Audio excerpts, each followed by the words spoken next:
Hello peoples! Welcome back to my channel. I'm going to be starting a series called Fighting Fright. I don't know where the camera is. I'm recording on my iPad because my phone audio is messed up, and I think this just kind of goes with the series that I'm just facing these fears of needing something to be perfect before I post it or before I show it to anybody, and it's really been setting me back in the progress that I want to make. So I'm making this series to have a space to talk about it and possibly help somebody else through what they might be struggling with as well. So I put on all of my strawberry shortcake gear.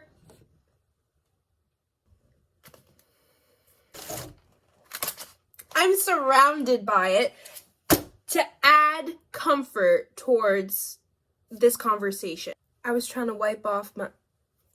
Girl, please. Come on. Today I will be talking about the ideal self and having a full idea. Now, they don't fully correlate, but that's okay. So, in terms of having a full idea, I feel like I tend to stop myself when I can't execute the way I want to, which fully makes sense that I want good quality things, etc. But then I stop myself from trying anything because if it doesn't meet the quality that's in my head, I'll just shut down the whole idea and I won't do it. And I'll beat myself up over it about not getting it done. But I feel like there's two ways that I can combat this.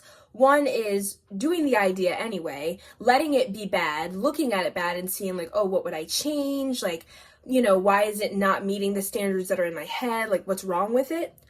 Or you can plan meticulously. So you see it in your head, and instead of just going right in and executing the idea, instead of going right in and following through with the idea, you can plan by breaking it down, almost like it's a film, which I'll be making. See, things like this would set me back, and then I'd be like, I don't need to record the video, it's a sign or something, but I am trying to get better at it. So, what I was trying to say was, you can plan meticulously by breaking it down like it's a film and bringing it shot by shot by seeing what exactly you want the scenery to look like. What are you wearing? All the way down to like how your hair and makeup is styled or etc. What are the colors that you're trying to use? And you break it down so much that there's no room for doubt. And then when you go to record, if you feel like you're missing a detail, you write that detail in and you figure it out from there. Now, that might extend like how long it takes for you to bring like an idea to life, but on the other hand, you'll have the quality that you want. It might not have turned out exactly how I wanted it to, but at least I know I planned accordingly and I made something. At least for me, it kind of ties into perfectionism, where if it's not perfect, I don't want to do it. I don't want anybody else to see it, etc. And I know that I've heard this quote quite often where just make it first. You can make it better later.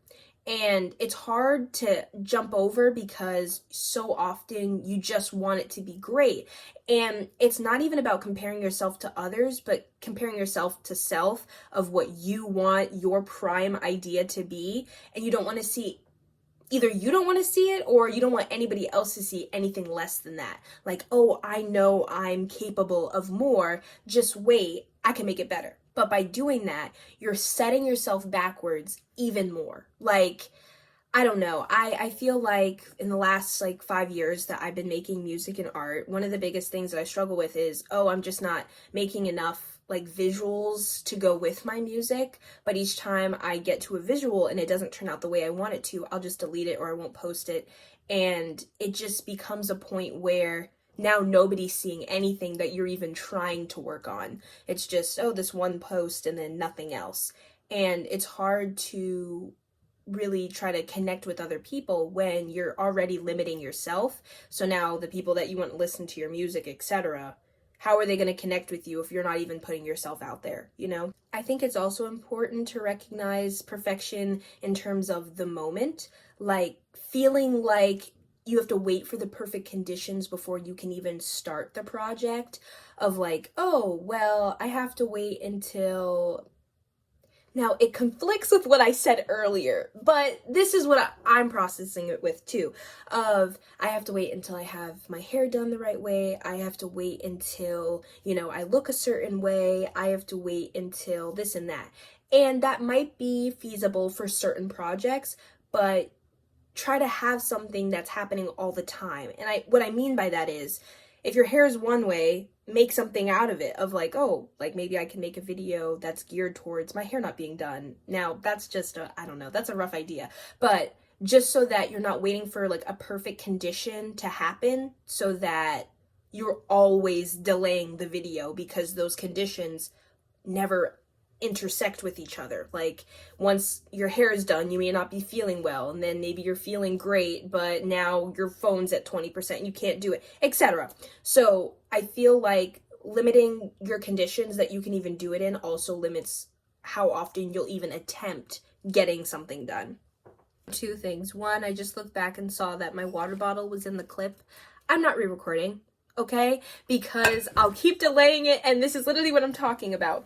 But the whole point of these videos are fighting fright. So I feel like the fear that ties into this idea of I don't have a full idea yet and I can't release it might be the way that others perceive you, of how I talked about earlier, of being capable and being like, well, I can show more, so don't judge me on this, so I just won't release it yet because I don't want people to think that that's what I'm capable of. But that might be what you're able to show at that time, and let a month go by, people have something to come back to and watch, like, oh, this one video, I mean, it might not be up to whatever imaginary standards that you're setting for yourself or others are setting for you, but from there, they're able to watch, like, oh, this is how they've improved, these are some things that they changed, etc., etc., and now you're building a connection with other people. Now, I'm one to talk. I am trying to start building those connections with people, hence these videos are one way that I'm going to start, hence the series. But through that, I think fear can be out of, not wanting people to see you in the grunt work of it, but that might be how you can attract more people to wanting to follow along with your story. So, I don't know, you can just try. So another fear that I think ties into this idea is the fear of being misunderstood. At least that's something that I struggle with, in terms of, oh, well, if I release it like this, I don't want them to miss the point that I'm trying to hit, or etc., etc. You don't want to make up other people's minds and say like, oh, well, when I post this, like, they're probably not even going to understand it, so I just shouldn't post it. The people who will understand it will, and they'll engage with it, etc. The people who don't understand it, either they won't engage, or they will let you know that they don't understand what's going on. And you can either pull from that as feedback of like, okay, something I struggle with is like a clearer vision, so I need to work on that. Or they just might not get it and they're not meant to. That might just be what it is. Okay. And that's okay. Not everybody is going to love what you're doing. And the sooner you accept that of, yeah, there probably will be people out there like, and then there's other people who might be like, and then other people who are excited for you in your corner, cheering you on. And that is what you're doing it for. And even the people who don't understand, at least you're making them think of like, am I understanding this right? No, you're not. And that's okay. Thank you. So these ideas are just something that I struggle with, and I feel like there might be people out there who are struggling to get over the hump of just get started, and whatever that might be to be holding you back, whether that's fear of an opinion, you want it to be perfect, you want to show off that you're capable of more, etc. That's all okay, but nobody can tell you anything if you don't even try. And that might even be something that you're looking at of, yeah, nobody can say anything because I don't have anything out. But you also won't get the results that you've been wanting by just sitting on your music, your films, your etc. And to just start, creativity has to flow. So letting it be something that you constantly are just pursuing, that is perfectly okay. And if there's something more that you wanted to start taking out of it, then you're going to have to just attempt putting more things out and seeing what happens. But if you never start, if you never try to attempt to see what could happen, then you absolutely 100% never will. Okay? But this has been episode 1 of Fighting Fright. Today we talked about many things that are in the same realm of like perfectionism and trying to start an idea. And I can go more in depth about this if that's what you want. But next week, given that I post this, okay, next week I'll be talking about, uncomfortability. Thank you for watching. Bye!